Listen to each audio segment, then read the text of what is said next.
Without further ado, let's get into it. How to fix an LG TV with horizontal lines on the screen. Just to give you guys a heads up, I'll give you 4 effective ways to tackle this issue. If they fail to work, there is a very high chance there's something wrong with your TV's LED lights, power supply or T-Con board. But let's hope for the best and get started on getting rid of the horizontal lines issue. Before we list the solutions, please, check the following. Make sure your TV is getting sufficient power. Try changing the wall outlet and see if it makes a difference. Inspect all the cables leading to the TV, they shouldn't be loose or dusty.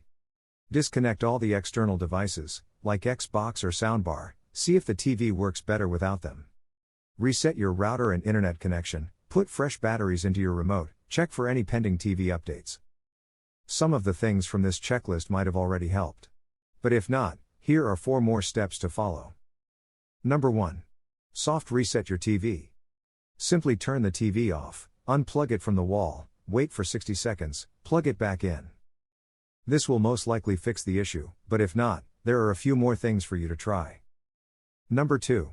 Turn off Eco Mode and Energy Saving Mode.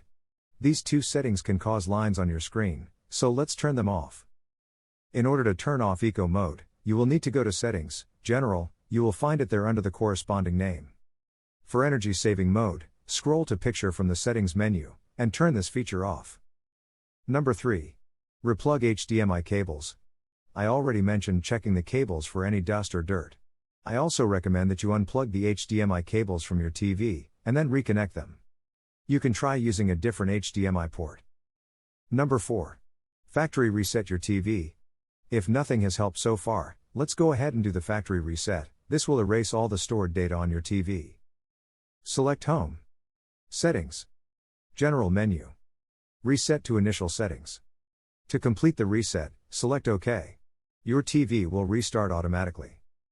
If you have any other questions regarding this topic, we have a lot of useful resources in our blog. You can find the link to it under the video. Thank you so much for watching.